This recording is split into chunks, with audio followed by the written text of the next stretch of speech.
Assembly ఎన్నికల్లో జనం కొట్టిన దెబ్బ చాలదన్నట్లు వైసీపీ అధినేత జగన్మోహన్ రెడ్డి వరుసగా సెల్ఫ్ గోల్స్ కొట్టుకుంటున్నారు. వైనాట్ 175 అంటూ ఎన్నికల ముందు వరకు మాట్లాడిన జగన్కు మొన్నటి ఎన్నికల్లో జనం కేవలం 11 అంటే 11 సీట్లు మాత్రమే ఇచ్చిన సంగతి తెలిసిందే. దీంతో జగన్ వెంటనే ఈవీఎంలపై విమర్శలు గుప్పించారు. ఇదే జగన్ 2019 ఎన్నికల్లో 151 సీట్లు వచ్చిన సమయంలో ఈవీఎంలు ఎంత బాగా పనిచేస్తాయో చెప్పుకొచ్చారు. ఎక్కడైనా తేడా ఉంటే వీవీప్యాట్లలో సరిచూసుకోవచ్చు అంటూ వ్యాఖ్యానించిన సంగతి తెలిసిందే. తాము వేసిన పార్టీకి ఓట్లు పోకపోతే జనం ఊరుకుంటారా అంటూ కూడా జగన్ అప్పట్లో ఈవీఎంలను సమర్థిస్తూ మాట్లాడారు. కానీ మొన్నటి ఎన్నికల్లో తాను ఓటమి పాలయ్యేటప్పటికీ ఈవీఎంలపై అనుమానాలు వ్యక్తం చేస్తూ బ్యాలెట్ ద్వారానే ఎన్నికలు నిర్వహించాలంటూ కొత్తపాట అందుకున్నారు. ఏ పార్టీ అయినా ప్రజల తీర్పును గుర్తించి మసలుకుంటే మనుగడ ఉంటుంది. అలా కాకుండా దారుణంగా ఓడిపోయిన తర్వాత కూడా అంతా తాము చెప్పినట్లే జరగాలంటే జరగదనే విషయాన్ని వైసీపీ అధినేత జగన్మోహన్ రెడ్డి ఇంకా గుర్తించినట్లు లేదు. వైసీపీ నేతలు కూడా ఇదే అభిప్రాయాన్ని వ్యక్తం చేస్తున్నారు. జగన్ ఇంకా తాము అధికారంలోనే ఉన్నట్లు వ్యవహరిస్తున్నారంటూ కొంతమంది పార్టీ సీనియర్ నేతలే వ్యాఖ్యానిస్తున్నారంటే పరిస్థితి అర్థం చేసుకోవచ్చు.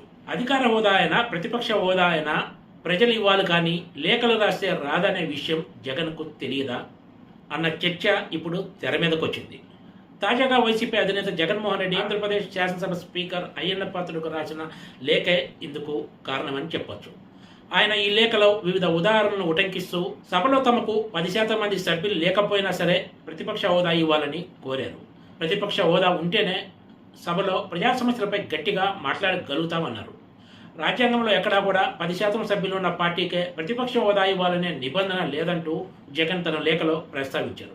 ప్రజలు ఇచ్చిన తీర్పుని ఏమాత్రం పట్టించుకోకుండా జగన్ తనకు ప్రతిపక్ష హోదా ఇవ్వాలంటూ స్పీకర్కు లేఖ రాయటం ఇప్పుడు పెద్ద ఎత్తున చర్చనీయాంశంగా మారింది. ఇది ఒక పెద్ద సెల్ఫ్ గోల్గా పార్టీ నాయకులు కూడా అభివర్ణిస్తున్నారు. ఇక్కడ మరో కీలక విషయం ఏమిటంటే జగన్ తన లేఖలో ప్రస్తావించిన అంశాల్లో ఎన్నో తప్పులు ఉండటం. 1984లో అసలు లోక్సభ సభ్యుడే కాని పర్వతనేని ఉపేంద్రకు లోక్సభలో ప్రతిపక్ష నేత హోదా ఇచ్చారంటూ జగన్ తన లేఖలో ప్రస్తావించారు. వాస్తవానికి 1984లో తొలిసారి ఉపేంద్రను టీడీపీ రాజ్యసభకు పంపింది.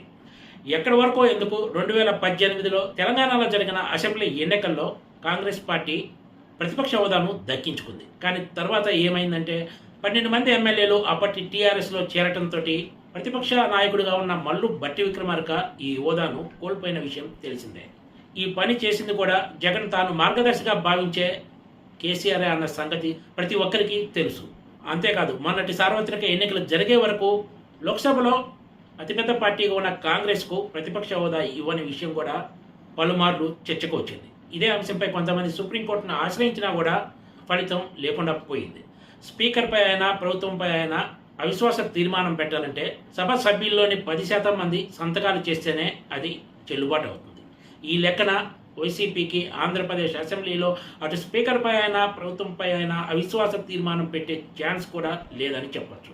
మొన్నటి ఎన్నికల్లో ప్రజలు జగన్కి ఇచ్చిన సీట్ల ప్రకారం చూస్తే వచ్చే 5 ఏళ్ల వరకు జగన్కు ఈ ఛాన్స్ దక్కదు. 2019లో 151 సీట్లతో గెలిచిన తర్వాత ఇదే జగన్మోహన్ రెడ్డి శాసనసభలో మాట్లాడుతూ తాను డోర్లు తెరిస్తే చంద్రబాబు నాయుడుకు ప్రతిపక్ష హోదా కూడా ఉండేది కాదంటూ సంచలన వ్యాఖ్యలు చేశారు.